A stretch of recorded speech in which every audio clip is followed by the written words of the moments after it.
This sale preview is brought to you by Breedup. Breedup is a revolutionary new software that seamlessly tracks all of your most important advanced repro events, including time of heat, protocol management, breeding times, mating performance, and so much more.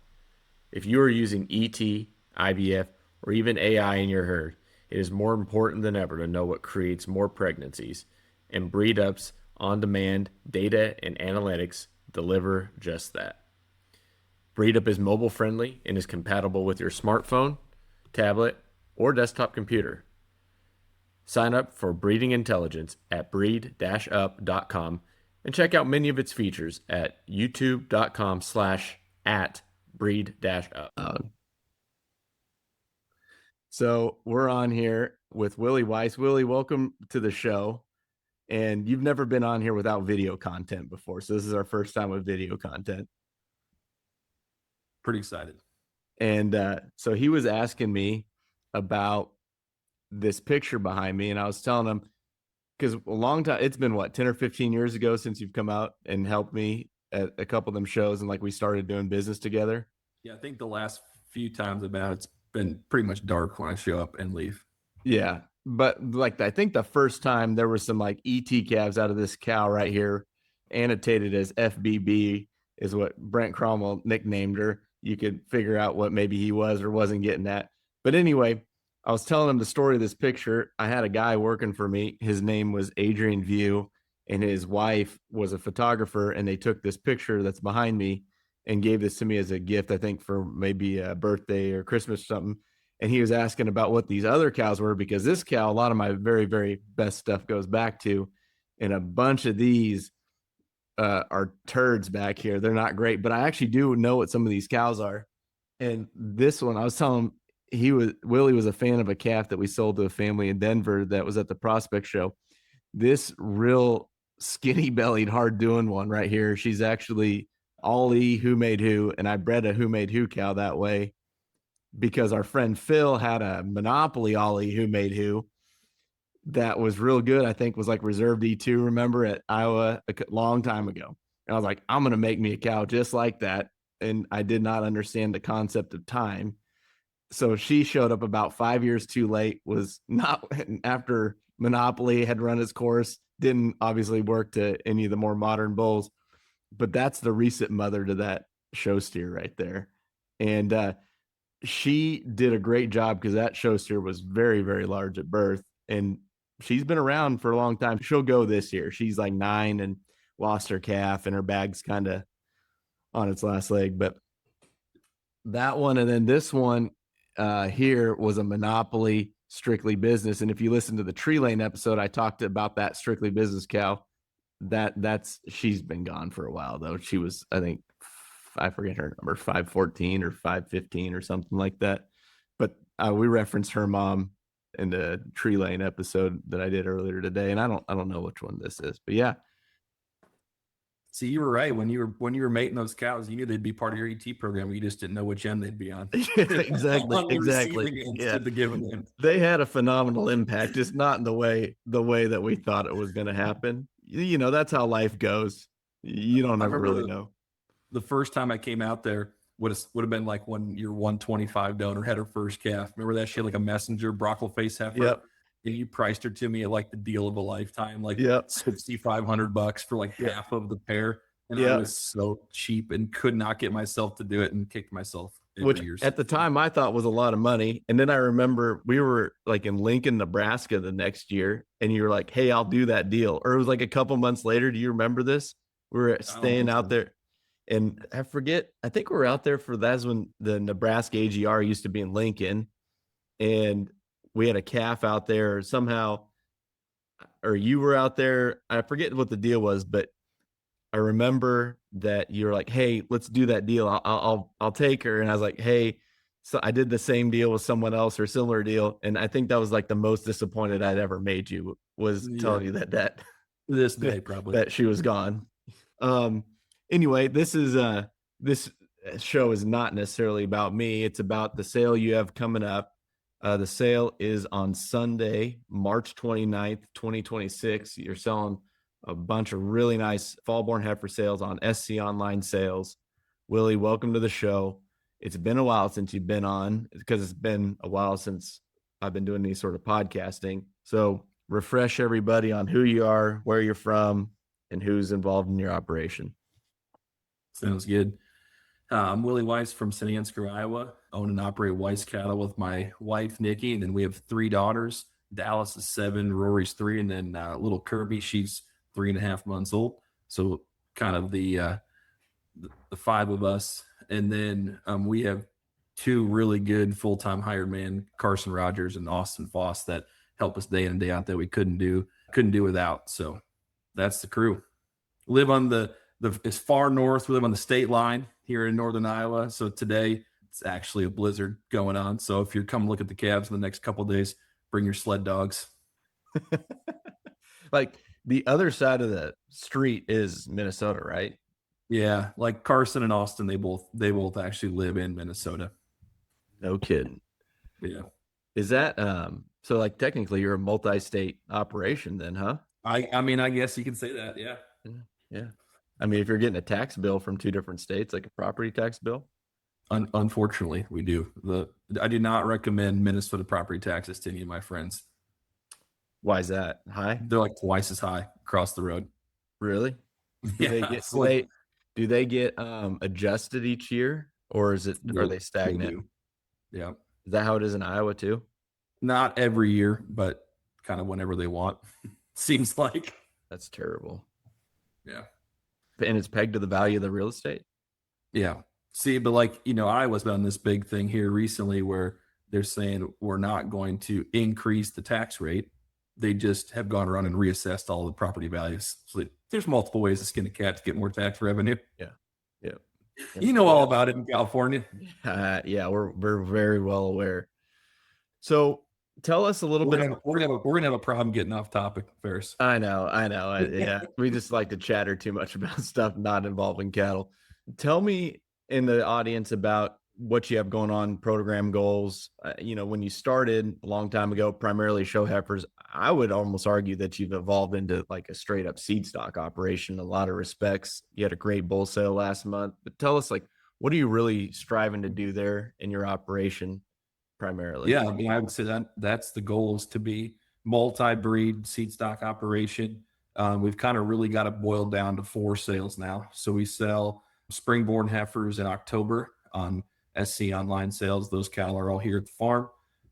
Then in December, we have a live auction in Stillwater with our friends Fitz Genetics, and we take kind of some younger springborn and some summerborn heifers down there and sell them live on kind of that big Stillwater weekend. Then we have our bull and bred heifer sale here, live auction on the farm every President's Day in February, and then sell fallborns. It's usually either the last Sunday in March or the first Sunday in April. This year, the first Sunday in April happens to be Easter. So our sale rep, Bodie Schliff, said, can't have a sale on Easter. Got to move it up. Doing it in a blizzard instead. There we go. But yeah, the goal is just more than anything to kind of continue on that path of, multi-breed seed stock. When it first started, it just was straight show heifers, and now have had a lot of fun trying to raise, more seed stock, raise some bulls, raise cow prospects for people, more dual purpose than we were when we first started. And even though you do raise quite a few of them and have raised a lot of impactful cattle here recently, you still do round some of these up from some select guys, don't you? We do. I'll kind of go through it here on the fallborn sale. We have some Angus heifers that are raised by Terry and Leo Cruzy. Kind of talk about them whenever I can. Terry's the first guy to put a clippers in my hand when I was a really young kid. Learned tons from him throughout my entire career. They have this cow, 9271. She's an Annie Lou. It's a casino out of the original 4472, donor of Corin, Matt Anderson's, and the cow just kind of clicks to everything. So I think for like the last probably 10 sales we've had, her offspring have let off the sale, and they'll do it again in this fallborn sale. Then there is the Lashmit family from Winchester, Illinois. They're, old standby, some of the very first customers that we had own, quite a few cows together. And we haven't had a sale, I don't think, in our existence that Jackson and his family haven't had some calves consigned to. Austin Foss, talked about him earlier, as one of our full-time hired guys. He actually has a heifer out of his on sale out of one of his cows he's bought. Ethan Wedeking has a heifer on this sale. He is as good of a dude as you could ever meet. Started doing business with Ethan fresh out of high school, selling some calves for him. Then he started putting in some embryos for us. It is one of our main co-op ET raisers and does a phenomenal job. He even used just kind of odds and ends stuff. He'd background some open heifers for us to make breads, kind of a little bit of jack of all trades. And then Nick Anderson has a high main on here. A lot of people out there know Nick is associated with us and helps us all the time, whether it's here at the farm with sale prep, at shows, helping get cattle together, and it's raising some good stuff as well. Just that's kind of the group of consigners on this particular sale. But yeah, we do still round some up. So before we dive into the cattle, you mentioned that you need some sled dogs or some big mud tires or snow tires to get up there. What is there a formal open house to view the cattle, or just whenever? No formal open house. Come anytime you'd like. Rain, snow, sleet, nighttime, daytime. Anytime from when the sale goes live on SC Online sale till that drop the hammer and close it down that night. You're welcome to come view them, come see them. We'll run them in the barn, turn the lights on, whatever we have to do so you can see them. Gotcha. Like, do you consider it cold up there right now or no? It's not really that cold. You're probably going to freak out and tell you this. It's like 10 right now, which is like not bad for us, especially for the middle of a blizzard. Tomorrow morning, it's going to be like actual feel of like -18. So that's getting to be a little bit colder, but we're going to be like 50 by the end of the week. So it's, short-term pain. So is that like snow pant weather for you or not? No, it's like just a hoodie and a light coat. No, not even any long johns? No, you don't have to have long johns at 10. Oh, my goodness. But you'd want a coat, a hoodie, probably a hat and some gloves. You definitely want some gloves when it's 10. Dude, when it gets past like below 40, I start putting the johns on. But that's just me. You've got to get a Snapchat so you can start doing your fit checks like Nat does when she goes out and checks cows. We need a Fair Simon fit check. You're like, okay, I wear the same thing every day. 45 degrees. Let's put the long johns on today. No one wants to see that. Well, do you want to dive into the cattle and walk us through what we got here? Let's do it. So these are lotted. It appears to be in breed order and then by cow family. Is that an assessment? That's correct. Yep. So the first three are out of Cruzy's 9271. We kind of talked in the intro. That's a cow owned by Terry and Leo Cruzy, and then also Matt Anderson of Plum Creek Angus. And the Dignities is kind of what she's been known for. We've sold tons of Dignities out of that cow. Probably the most notable one was shown by Sloan Curtin that went on to be a reserve overall heifer at the Angus Junior Nationals a couple summers ago. So the lot 1 and lot 2 were both full sibs to that heifer that Sloan showed. In lot 1, I guess, is probably the most different we've ever had out of that cow. She's a little cooler about her head, a little sleeker about her neck, but still kind of has the same substance and power that lineage is known for. Big feet, really wide. But like I said, for that mating, kind of comes across a little extra look up front, which is something that some of those cattle have gotten nitpicked on before in the past. What about lot 80? So lot 80 is the one that I think is kind of the brood cow of this particular mating in the sale. When you kind of get to watch her video, she's really bold, really opened up in her rib cage, comes with that extra power that cow's known for. And then just like a really high performing, like a big burly heifer. Still gets out and goes really good, still maternal, but just kind of has that extra punch and substance that cow's known for. And then you have one kingpin in here in lot 81. She looks pretty sporty. Tell us about her. Yeah, that's a new mating on that cow. Terry and Leo, they kind of ventured outside the box and just started throwing some different bulls at that cow. She works to all of them. The kingpin, I think, hit really good because like the lot 1 Dignity, the kingpin's a little bit sleeker about her head and neck, just a little bit more feminine, really smooth there and how she transitions from her neck back into her shoulder, but without giving up too much power, without giving up too much substance. I think that's one thing is we can all kind of relate to, whether you're trying to show them in the show ring anymore or take home and breed on them. They have to have something to them anymore. And I think that 9271 cow does that as good as any Angus cow can. Was that one you had out there in Illinois? Was that a 9271? It was. Yep. The one that Chick showed was a New Heights 9271. Yep, that's what I thought. Yep. Starting with lot 82, you have a pair of Becky's in here. Tell us about the Becky cow and these two heifers. Yeah. So the Becky cow is a Casino 502 Queen Ruth that the Lashman family and us partnered on out of Udell's sale way back when. And once again, kind of an old standby for our sales. And the Mahogany Prime mating, which is the first lot, this lot 4 or tag 82, is a mating that we've tried or that we've had some success with. There was a full sim to her that Caitlin Berg showed that would have won her division in Louisville this last fall. And that's amazing. I don't know why we don't make more of them. Kind of just trickle them in, have a couple here or there, but kind of no miss. And then lot 5 or tag 83 is another kingpin. So we're kind of using the kingpin bull on some of these cows that have a little extra punch, a little extra substance to them to kind of sleek up their front end. And once again, it worked on lot 5. She has got huge feet and legs, really stout and really bold. Just a really nice one there. Yeah, I'm a big fan of that one. And then it looks like the next one in is from the same cow family in tag 84. Yep. So the next one in the last Angus on the sale, this is the one that was raised by Austin.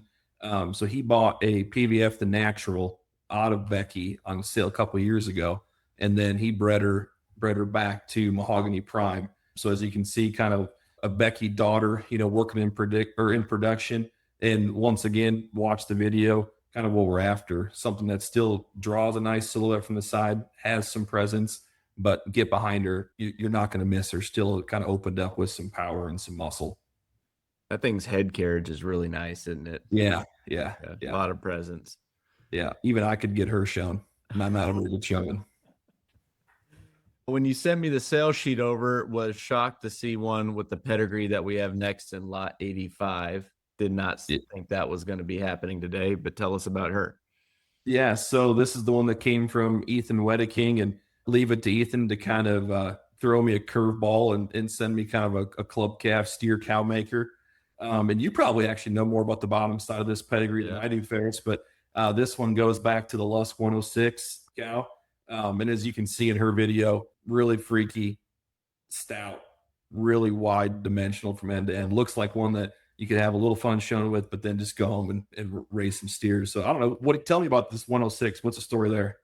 The calf that Wade's girl won Denver with, the yellow one, which I don't remember what year that was, maybe 3-4 years ago, was a In God 106. So Brandon Lusk isn't that far from me. He's like right north of Brad Smith's. Normally, I haven't been up in that country in a long time. As you know, I don't get to visit back there much anymore since I moved my sale back, or I guess I moved it up. But Brandon always has about 25, 35 calves, but they're always nice calves, well presented, real stout.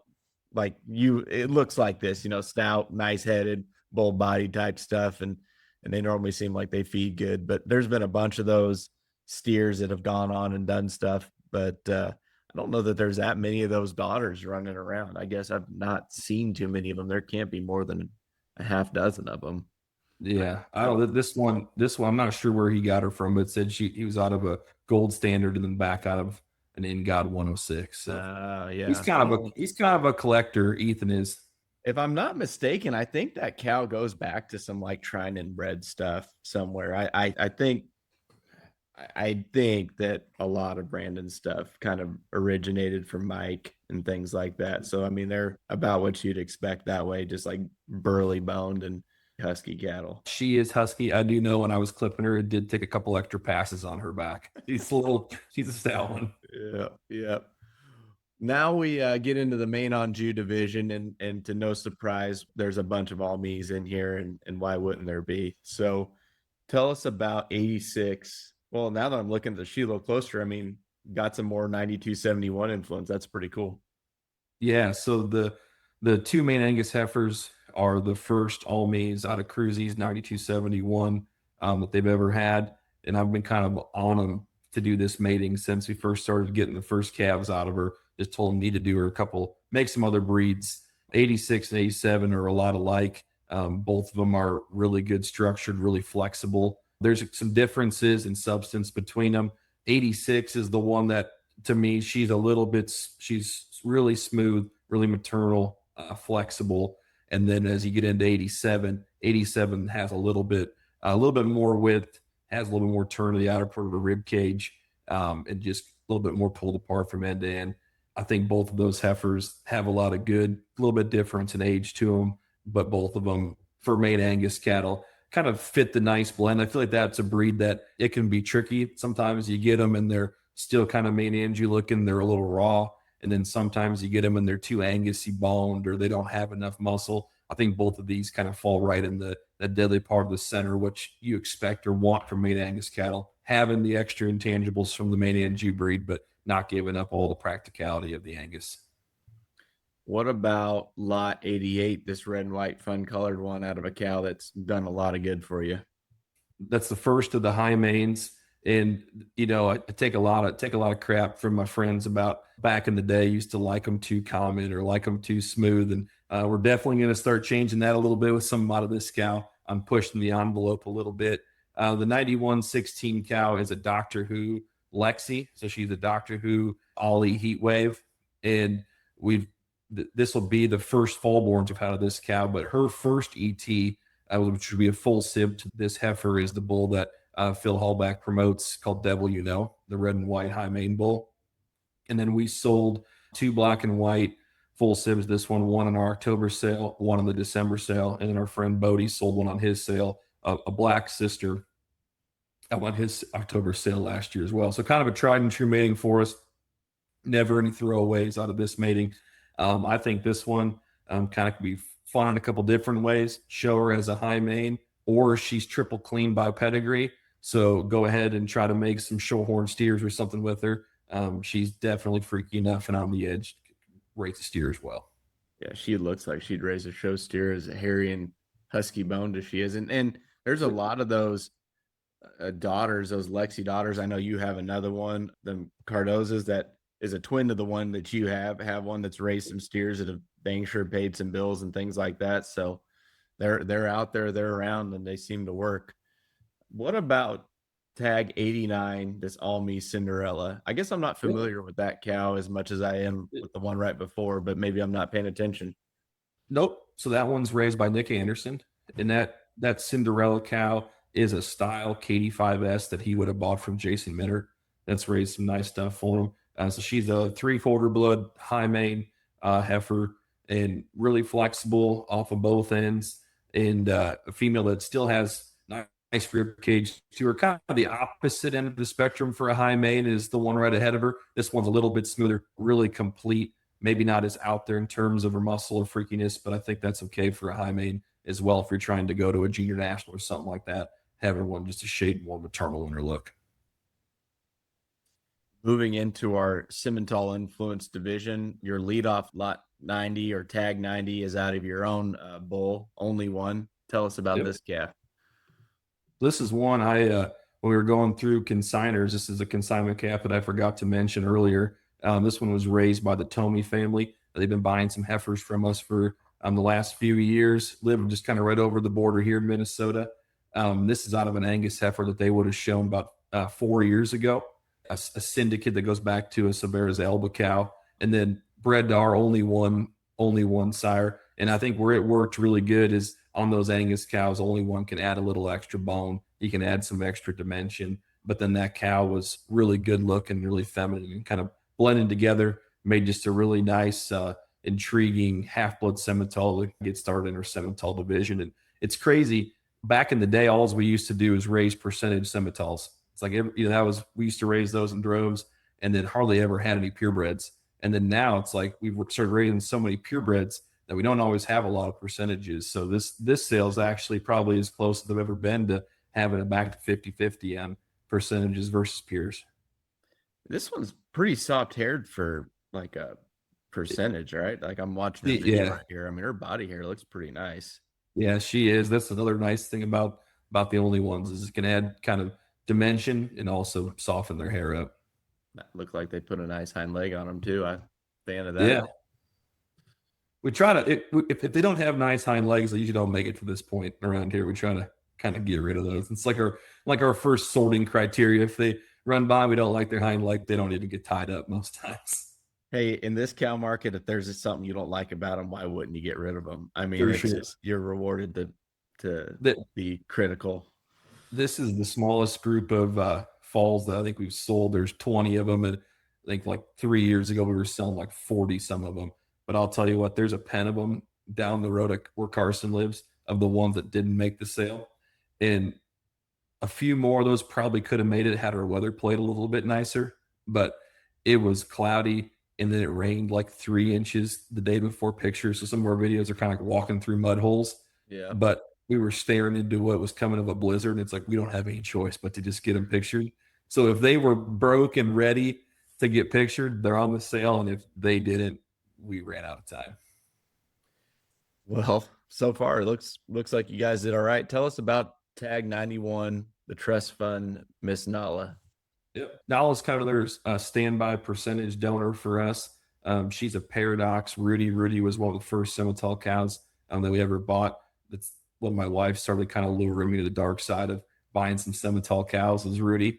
And then Trust Fund is a bull that we were as high on as probably any Simmental bull that's been around the last few years. He is a bankroll lady killer and kind of works on a variety of cows. We'd always used him to make purebred cattle since he's a 3/4 blood. This is one of the first matings where we used him to kind of make some percentage cattle as well. What I like about this heifer is I like her running gear like as much as probably in the sale. Really big square feet, flexible off of both ends. And you can just see as she kind of cruises around the pen. I mean, has her head up, back flat, just has a lot of presence about her. That's pretty nice, isn't she? Yeah, I think so. Yeah. I've really started to like bone. There was a time in my life when I just liked them way too common and I always joke about it, but like now it's like just get some more substance, get some more bone in them, change my ways. Yeah, who doesn't like fat legs? The Yeah. only time I don't like big bones is when you're calving them and the cow is a club calf bred cow and the calf has big bones. And at that moment, I do not like the bones. Every See, other that's time, where you want bones. that's where you'd like raising some breeding heifers because there's a lot of times when the bones on these heifers is the biggest part of them. It's like you grab a hold of the leg and you kind of have that feeling like, oh, hey, maybe this isn't going to happen. But then the rest of it just spits out on its own. You don't really like have to get in there. I did have one of those this year, fat legs, but it wasn't like where it just got worse as you go. You know, it kind of we improved or we maintained our level of torque on the way out. Yeah. It wasn't too bad. Yeah. That's like our goal. Yep. Yeah. What about lot 92, the pandemic? So we'll get into the share cow family here a little bit. So Cher was actually raised by Ethan Wedeking, and then we sold part of her to Lashmitz. She's the 3/4 blood Simmental. So for a long time, both Lashmitz and us were using her to make purebreds. We were rounding them up. But here to pandemic, with 3/4 on 3/4 to make a percentage. Besides, if you like them with a little extra color, there's not much else not to like about this heifer. She is probably as dense and wide as any in the sale, especially of the Simmental cattle. Still really feminine and attractive up to her front 1/3. And then, like I kind of said, I mean, has the feet and legs that allowed her to stick around and not get cold. And then looks like you have 93, which is out of a full sister, the one you're selling to 92, right? So kind of a proof, Exactly. Exhibit A of what could happen if you exactly operate. Yep. Buy 92 and make you a 93. Yeah. So 93 is the first calf out of a pandemic share the Lashmitz have and showed a little bit. Woodford's been good to kind of breed those heifers too, but still brings you with a really high quality look. This is the youngest heifer on the sale, but definitely extremely high quality. I really like this heifer's body design. How just neat and tidy she's tucked up in her chest and just kind of explodes into a rib cage from there back. And then from there we move into 95. Is this the heifer that Raiders showed? Is this the one out of that deal? Yep. So you got a heater back there is what it looks like. Yeah. So Sadie, that's the female that would have been shown by Colt Raider a few years ago. I think she was third overall at the junior nationals, reserve with their state fair, won the junior show, Simmentals in Louisville. And, one of the more unique Simmentals that we've been around, and just have kind of finally started getting, some calves going out of her and just trying some different bulls. And I'm a big fan of this one. This one is my speed to a T, not only just in how she's built at the ground, but having some extra substance and width. And then, this is kind of what's fun about fall boards, because when they show, you get them all weaned off and they show up, they're just like little fuzz balls, right?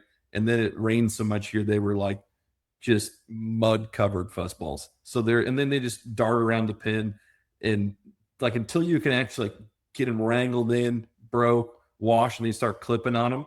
And when I was clipping on this heifer, I always thought that it's like, I just don't know how good looking she's going to be. And I took one swipe down the top of her neck, and like 4 inches of hair fell off. And then I went and I got another 3-inch swipe, and I was like, oh yeah, now we're in business. So this one I'm a big fan of. Just kind of does a lot of things right.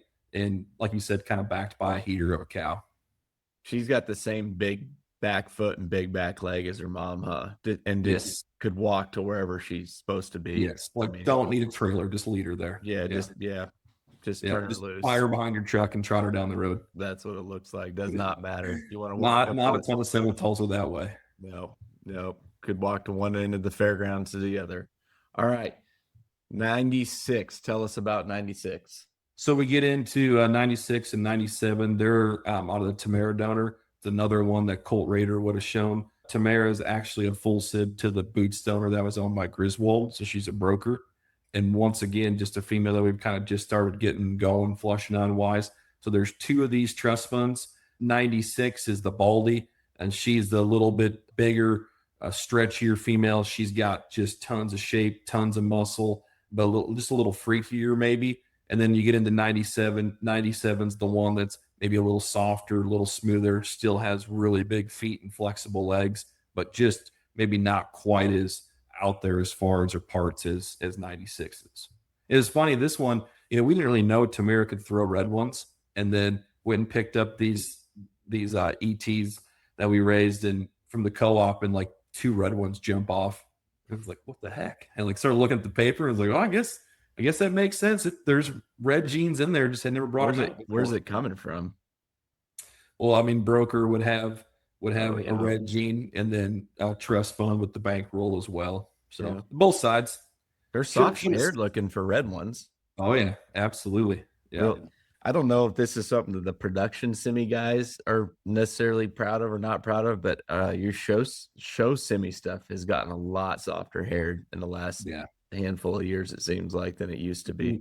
No doubt. Well, I think even the production guys, I mean, when they're getting their bulls ready for their bull sale, there's no way it was fun when their hair was like number 9 wire. So no way. That's even just takes more propane in their torches. Nobody likes that. What about 98, the trust fund right time surrender? So the right time surrender, this is one, the last 2 lots were raised by the Lashman family. The right time surrender cow is one they actually bought for me a few years ago. That surrender cow is kind of the original surrender cow that we've sold some stuff on it for Garner Egg. It was up in Northwest Minnesota. This was a really nice a female when they bought her to show, and one that kind of for that time was like when we first started kind of turning the corner, starting to put some more muscle back into them. Right time was bred a little bit different. So that's why Lashman selected her and then brought her back to trust fund, just tried to kind of trick her neck out a little bit more, give her a little bit more look. And I think the mating hit really well, kind of has her mom's body depth, has her mom's maternal look, but then kind of got some extra intangibles from trust fund. And then we close the sale with lot 99 and a cow that I've seen all over your sales before, Vicky. Yep. Vicky 6H. Can't have a sale without having a Vicky on it. So we're going to close out with one here. Cow doesn't miss to anything. Works to every bull we've ever tried her to. I think this next level heifer, to me, is one I think you can go and have some fun with showing, but where she's really going to kind of prove her worth is being a cow for whoever purchases her from here and wants to own that part of that Vicky cow family. Really flexible, really wide made, just really maternal in the center part of a rib cage. And like kind of talked about, not all Simmental cattle out in the world can get out and move as good as some of these ones that we're offering. And I think one, like I said, go have a little fun with her, take her home, breed her back to trust fund or something like that, and make a wicked show after. So there it is, March 29th, Sunday evening, and on SC Online Sales, Weiss Cattle, online heifer sale. Is there any embryos or anything going to be on there? Or just straight beef cattle? I think we're going to put some embryos and some semen on there. We just haven't figured out what yet. Yeah. But, There you go. tune in, check it out, scroll to the bottom, It's a see surprise. if we mess up and put a bunch of embryos on there that we shouldn't. Is there anything else that we need to know or need to talk about? I don't think so. You're the professional, Ferris. What do you got? Hardly. Rusty. Yeah, I don't know. We talked about the artwork in this office. Looks like you got the map of the United States just to prove how far north you live. And yeah, I don't know. I don't know if there's anything else to chat about. We got the map for the girls for Christmas, so they're going to put pins in everywhere we go, kind of mark where we travel. Yeah, that's cool. I think I'm going to have a color pin, and then the girls are going to have a color pin, so then they can, when I'm gone somewhere, they can put on the map and know where I'm at. Heck yeah. That's all we got, I guess. Thanks, Ferris. Yeah, thank you.